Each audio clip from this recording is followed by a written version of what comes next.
আসসালামু আলাইকুম। বেলকুচি সরকারি কলেজের পক্ষ থেকে সবাইকে স্বাগত জানাচ্ছি। মোহাম্মদ মজনু মিয়া, প্রভাষক পরিসংখ্যান, বেলকুচি সরকারি কলেজ, বেলকুচি, সিরাজগঞ্জ। প্রিয় শিক্ষার্থী, গত ক্লাসের ধারাবাহিকতায় আজ আমি বিস্তার পরিমাপের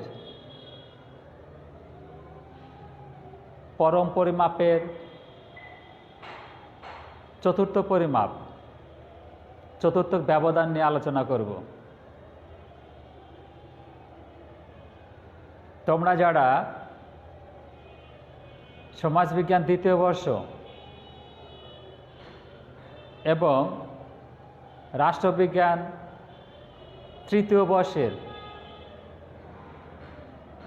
তৃতীয় বর্ষ সম্মান শ্রেণীর ছাত্র, তাদের জন্য আমার ধারাবাহিক ক্লাসগুলো। আজকে আমি আলোচনা করব চতুর্থ ব্যবধান। কোনো তথ্যসারি বা রাশিমালার তৃতীয় থেকে দ্বিতীয় এবং দ্বিতীয় থেকে প্রথম চতুর্থকের ব্যবধান, এই ব্যবধানের গড়কে বলা হয় চতুর্থ ব্যবধান। কোনো তথ্যসারি অথবা রাশিমালার তৃতীয় থেকে দ্বিতীয় এবং দ্বিতীয় থেকে প্রথম চতুর্থকের ব্যবধান, অর্থাৎ কোনো তথ্যসারি অথবা রাশিমালার প্রথম, দ্বিতীয় এবং তৃতীয় চতুর্থক নির্ণয় করতে হবে। নির্ণয় করে তৃতীয় থেকে দ্বিতীয় আর দ্বিতীয় থেকে প্রথম চতুর্থকের ব্যবধান নির্ণয় করতে হবে। নির্ণয় করে যে দুইটা মান পাওয়া যাবে, ওই দুইটা মানে গড় করলে যে মানটা হবে তাকেই বলবো আমরা চতুর্থক ব্যবধান।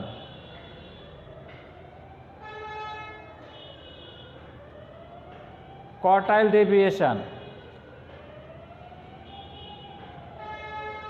কোয়ার্টাইল ডেভিয়েশন চতুর্থক ব্যবধান। কোয়ার্টাইল ডেভিয়েশনের কিউডি দ্বারা চতুর্থক ব্যবধান প্রকাশ করা হয়। কিউডি। তাহলে শিক্ষার্থীরা একটু খেয়াল করো, চতুর্থক ব্যবধান QD. QD equal to third quartile Q3 minus Q2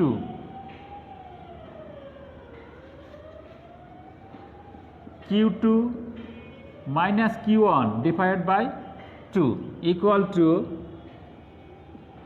Q3 minus Q2 plus Q2 minus Q1 divided by 2 equal to Q3 minus Q1 divided by 2। প্রিয় শিক্ষার্থী, একটু খেয়াল করো, এখানে গণনা সূত্র আরো সহজ হয়ে গেল। দেখো, এখানে আছে Q3 minus Q1 divided by 2, Q3 minus Q1, অর্থাৎ কোনো তথ্যসারি অথবা রাশিমালার প্রথম এবং তৃতীয় চতুর্থক নির্ণয় করতে হবে। কোনো তথ্যসারি অথবা রাশিমালার প্রথম এবং তৃতীয় চতুর্থক নির্ণয় করে তৃতীয় থেকে প্রথম চতুর্থক বাদ দেব বা ব্যবধান করব বা বিয়োগ করব। বিয়োগ করে 2 দ্বারা ভাগ করলে যে ভাগফলটা পাওয়া যাবে তাকে বলা হবে চতুর্থক ব্যবধান। ঠিক আছে শিক্ষার্থীরা, এই যে চতুর্থক ব্যবধান, এটা নির্ণয় করতে হলে আমরা কী করতে হবে? প্রথম এবং তৃতীয় চতুর্থক নির্ণয় করতে হবে। এটাকে আমরা পারি? যদি না পারি তাহলে ওটা আগে শিখতে হবে। প্রথম এবং তৃতীয় চতুর্থক আগে নির্ণয় করতে হবে, তারপরে আমাদের চতুর্থক ব্যবধান বের করতে হবে। চতুর্থক কি? কোয়ার্টাইল।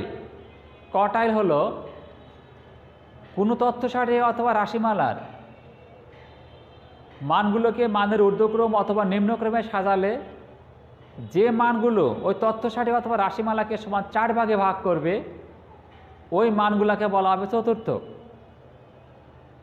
কোনো তথ্য সারি অথবা রাশিমালার মানগুলোকে মানের ঊর্ধ্বক্রম, নিশ্চয়ই তোমাদের মধ্যমার কথা মনে আছে। মধ্যমা আমরা কীভাবে নির্ণয় করেছিলাম? তথ্য সারির মানগুলোকে মানের ঊর্ধ্বক্রম অথবা নিম্নক্রমে সাজিয়েছিলাম। সাজানোর পরে যে মানটি মাঝখানে অবস্থান করে সেটা ছিল মধ্যমা। তথ্য সারিকে সমান 2 ভাগে ভাগ করতে হলে কয়টা মানের প্রয়োজন হয়? একটা মান। আর তথ্য সারিকে যদি সমান 4 ভাগে মানে ভাগ করতে চাই, অথবা কোনো রেখাকে যদি সমান 4 ভাগে ভাগ করতে চাই, তাহলে দেখো কয়টা মানের প্রয়োজন হবে? একটা রেখা আছে, এই রেখাকে আমরা সমান 4 ভাগে ভাগ করব। প্রথমে 2 ভাগে ভাগ করি, কয়টা বিন্দু আসছে? একটা। 4 ভাগে ভাগ করলে কয়টা বিন্দু হবে? 3টা বিন্দু আসবে। তাহলে কোনো তথ্য সারিকে মানের ঊর্ধ্বক্রম অথবা নিম্নক্রমে সাজালে যে মানগুলো তথ্য সারিকে সমান 4 ভাগে ভাগ করবে, ওই মানগুলোকে বলা হবে চতুর্থ। তাহলে চতুর্থ কয়টা হবে শিক্ষার্থীরা? 3টা। প্রথম চতুর্থ, দ্বিতীয় চতুর্থ এবং তৃতীয় চতুর্থ। ফার্স্ট কোয়ার্টাইল, সেকেন্ড কোয়ার্টাইল এবং third quartile. First quartile Q1, second quartile Q2 এবং থার্ড কোয়ার্টাইল Q3। কিন্তু আমাদের কি করতে হবে? চতুর্থ ব্যবধান নির্ণয়ের জন্য ফার্স্ট কোয়ার্টাইল এবং থার্ড কোয়ার্টাইল, প্রথম এবং তৃতীয় চতুর্থ নির্ণয় করতে হবে। তাহলে শিক্ষার্থীরা প্রথম চতুর্থ কি হবে? কোনো তথ্য সারিকে মানের ঊর্ধ্বক্রম অথবা নিম্নক্রমে সাজালে যে মানটি তথ্য সারিকে 1:3 অনুপাতে ভাগ করবে, যে মানটি তথ্য সারিকে 1:3 অনুপাতে, first quartile Q1, second quartile Q2, third quartile Q3। তথ্য সারিকে মানের ঊর্ধ্বক্রম অথবা নিম্নক্রমে সাজালে যে মানটি তথ্য সারিকে 1:3, কেন 1:3 হবে? 1 ভাগ, এটা কয় ভাগ? 3 ভাগ। 1:3 অনুপাতে ভাগ করবে, তাকেই বলা হবে কি? ফার্স্ট কোয়ার্টাইল, প্রথম চতুর্থ। আর এই যে প্রথম চতুর্থ, এটাকে আমরা কী দ্বারা প্রকাশ করি? Q1 দ্বারা প্রকাশ করি। Q1 ফার্স্ট কোয়ার্টাইলকে Q1 দ্বারা প্রকাশ করা হয়। তাহলে শিক্ষার্থী বন্ধুরা একটু খেয়াল করো, ফার্স্ট কোয়ার্টাইল Q1 অবিন্যস্ত উপাত্তের ক্ষেত্রে Q1 তাহলে কত হবে? n+1 ডিভাইড বাই 4 তম পদের মান 1 × n+1। কেন 1 × n+1 কেন হবে? 1 ভাগ। 1 ভাগের 1 কয় ভাগে ভাগ করে? 4 ভাগে। তথ্য সারিকে সমান 4 ভাগে ভাগ করে, 4 ভাগের কয় ভাগ হবে? 1 ভাগ। তাহলে ফার্স্ট কোয়ার্টাইল Q1 কত হবে? যে Q1 1 × n+1 ডিভাইড বাই এততম পদের মান, এততম পদের মান। ঠিক আছে শিক্ষার্থীরা? এটা কার ক্ষেত্রে? অবিন্যস্ত উপাত্তের ক্ষেত্রে। অনুরূপে থার্ড কোয়ার্টাইল Q3 কত হবে? তাহলে দেখো Q3, third quartile Q3 3 × n+1। কেন 3 × n+1? থার্ড কোয়ার্টাইল 3 ভাগ, এটা কত ভাগ? 1 ভাগ।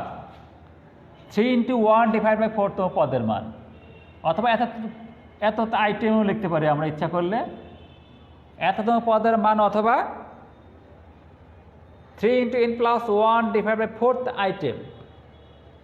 ঠিক আছে শিক্ষার্থীরা? তাহলে অবিন্যস্ত উপাত্ত থেকে আমরা কি করব? এই যে দুইটা সূত্র আছে, Q1 1 × n+1 ডিভাইড বাই 4 তম পদের মান, এবং third quartile Q3 3 × n+1 divide by 4 তম পদের মান, এই দুইটা সূত্রের সাহায্যে আমরা ফার্স্ট কোয়ার্টাইল এবং থার্ড কোয়ার্টাইল নির্ণয় করব।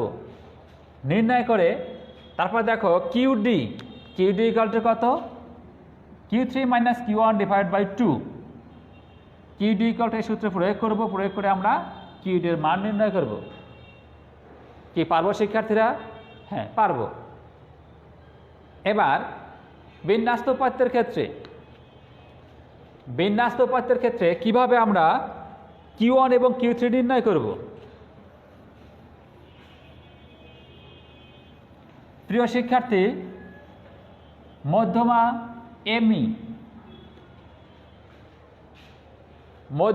ME কীভাবে নির্ণয় করি সেটা তো আমাদের জানা আছে। কোনো তথ্য সারি অথবা রাশিমালার মধ্যমা তথ্য সারি কয় ভাগে ভাগ করে? সমান 2 ভাগে ভাগ করে। সেক্ষেত্রে মধ্যমা সূত্র অবিন্যস্ত উপাত্তের ক্ষেত্রে ছিল মধ্যমা m = n+1/2তম পদের মান, আর বিন্যস্ত উপাত্তের ক্ষেত্রে মধ্যমা m ছিল দেখো ln plus n/2 minus fc fm into c। অনুরূপভাবে ফার্স্ট কোয়ার্টাইল এবং থার্ড কোয়ার্টাইল বিন্যস্ত উপাত্তের ক্ষেত্রে ফার্স্ট কোয়ার্টাইল Q1 প্রথম চতুর্থ Q1 = ln plus 1n/4 minus fc divided by fq1 into c।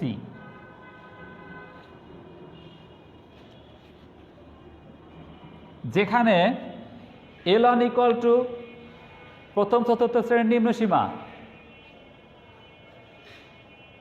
fc প্রথম চতুর্থ শ্রেণী পূর্ববর্তী শ্রেণী ক্রমযুক্ত গণসংখ্যা, fq1 প্রথম চতুর্থ শ্রেণী গণসংখ্যা, c প্রথম চতুর্থ শ্রেণীর শ্রেণী ব্যবধান, n মোট গণসংখ্যা অথবা মোট উপাত্তের সংখ্যা, আর প্রথম চতুর্থ শ্রেণী 1n/4 সংখ্যাটি ক্রমযুক্ত গণসংখ্যা যে শ্রেণীতে অবস্থিত। 1n/4 সংখ্যাটি ক্রমযুক্ত গণসংখ্যার যে শ্রেণীতে অবস্থিত। তাহলে এই সূত্র আমরা লিখব। কীভাবে লিখব? আমরা জানি first quartile Q1 ln plus 1n/4 minus fc divide by fq1 into c। যেখানে ln প্রথম চতুর্থ শ্রেণীর নিম্ন সীমা, fc প্রথম চতুর্থ শ্রেণীর পূর্ববর্তী শ্রেণী ক্রমযুক্ত গণসংখ্যা, fq1 প্রথম চতুর্থ শ্রেণীর গণসংখ্যা, c প্রথম চতুর্থ শ্রেণীর শ্রেণী ব্যবধান, n মোট গণসংখ্যা, এবং প্রথম চতুর্থ শ্রেণী 1n/4 সংখ্যাটি ক্রমযুক্ত গণসংখ্যা যে শ্রেণীতে অবস্থিত।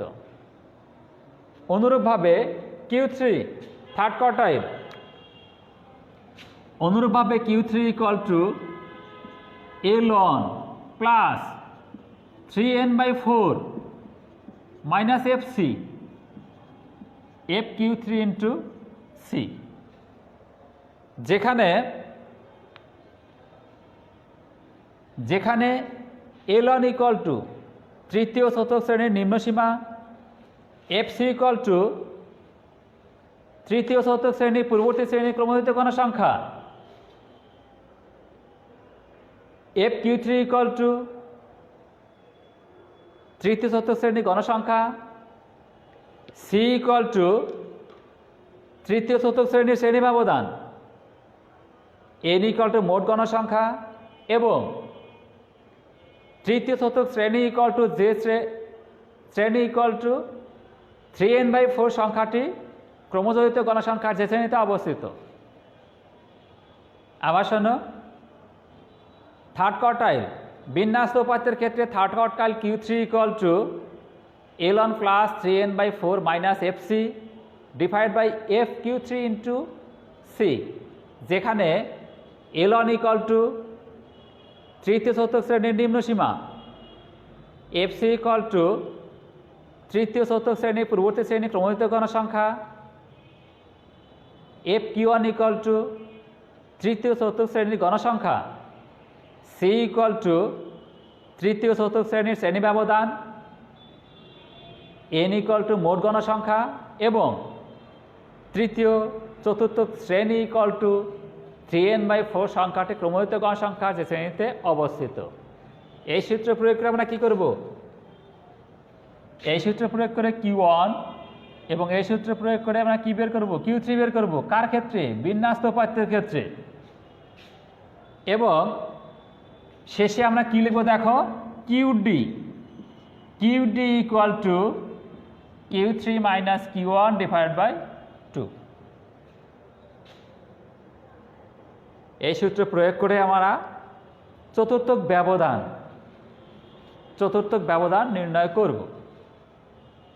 কি শিক্ষার্থীরা পারবো এখন? হ্যাঁ, কারো কোনো সমস্যা থাকলে তোমরা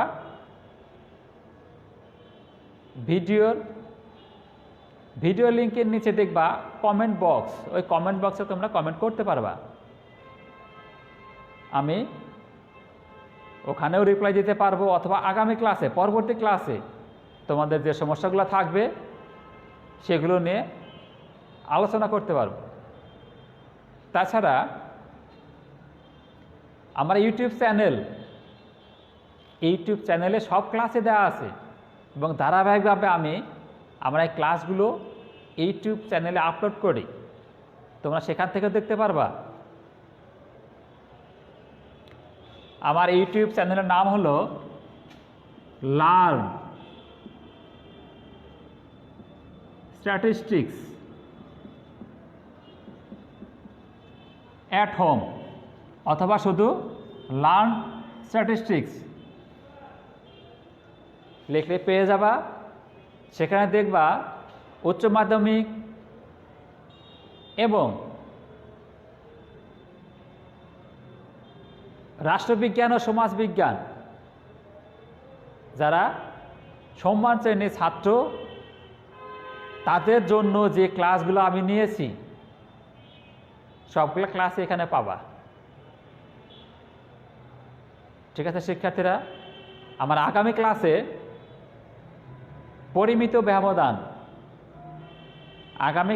পরিমিত ব্যবধানের গাণিতিক সমস্যা নিয়ে হাজির হব। আমার আগামী ক্লাস দেখার আমন্ত্রণ। সেই সাথে ভালো থাকো, সুস্থ থাকো, সামাজিক দূরত্ব বজায় রেখে চলাচল করো, জরুরি প্রয়োজন ছাড়া ঘরের বাইরে যাবে না, ঘরের বাইরে যেতে হলে অবশ্যই মাস্ক পরিধান করে যাবা। সবাইকে ধন্যবাদ জানিয়ে আজকের ক্লাস আমি শেষ করছি। আল্লাহ হাফিজ।